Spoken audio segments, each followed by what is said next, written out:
Doctor श्रुति मलिक के पास जाना चाहती हूँ।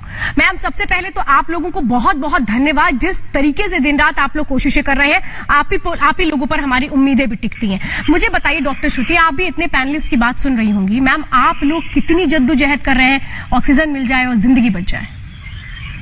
श्वेता जी, देखिए, मैं सबसे पहले ये बताना चाहूंगी कि मैं एक एपॉलिटिकल इंसान हूँ और मैं ये पूछती हूँ कि अगर आज मरीज हमारे अस्पताल में आता है, वो उससे उसको क्या फर्क पड़ता है कि सरकार दे रही है ऑक्सीजन, कि सेंट्रल गवर्नमेंट दे रही है, कि स्टेट गवर्नमेंट दे रही है?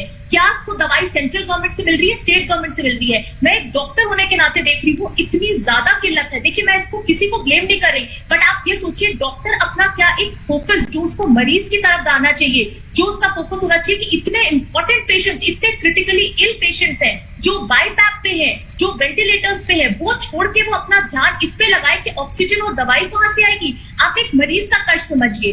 दूसरी चीज आप मेरे को ये बताइए श्वेता जी, मैं आपसे एक सिंपल एक इंसानियत के नाते ये पूछना चाहती हूँ। लोग जो इतना कह रहे हैं कि हमारी ऑक्सीजन फॉल हो रही है, हम लोग जो है वो दर दर हॉस्पिटल में भटक रहे हैं। देखिए, हर आदमी, जब क्राइटेरिया सबको पता चल गया है कि 93 के नीचे एडमिशन रिक्वायर्ड है, बट पेशेंट को बेड ही नहीं मिल रहा है, और वो जब तक अस्पताल में आता है उसका SpO2 या ऑक्सीजनेशन लेवल जो है वो 80-85 हो जाता है, और तब हम लोग इतने मजबूर हो जाते हैं कि हम कहते हैं कि देखिए पेशेंट आपका सीरियस हो गया है। आप ये सोचिए, मैं सबसे यही पूछना चाहती हूँ कि इसमें किसकी गलती है? बहुत सही बात है। ये पता था कि यूके चाहे हमारा इटली हो, हम सबने देखा था कि उन सबकी जो सेकंड वेव आई थी वो बहुत ही भयानक थी।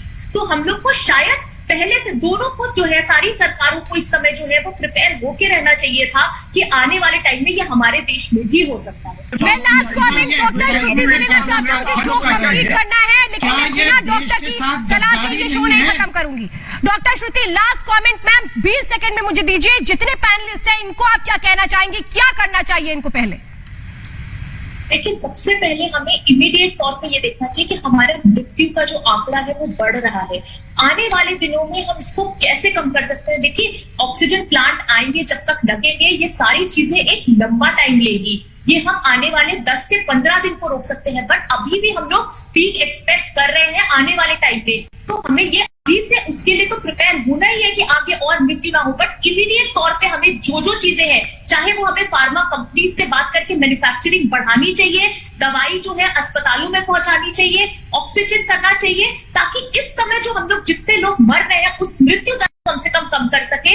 और जितने लोगों के परिजन, देखिए किसी का बच्चा है, किसी की माँ है, किसी का बाप है, आप उनका दर्द समझिए। हम लोग इस समय यहाँ पे बैठ के सिर्फ और सिर्फ एक ही चीज पे ध्यान रख सकते हैं, वो कि हम आने वाले समय में जो 2000 या 2500 से ज्यादा मौतें हो रही है उसको कैसे रोकें। बहुत अच्छी चीज श्वेता जी आपने एक चीज बोली कि इस समय हम लोग को मैच्योर होना चाहिए। मैं बहुत आपको इस चीज के लिए जो है प्रेस करती हूँ कि ये इस समय टाइम नहीं है कि किस सरकार ने किया, इस समय एकजुट होकर हमें जाने बचानी है, क्योंकि उन लोगों की मैम आपने बहुत सही बात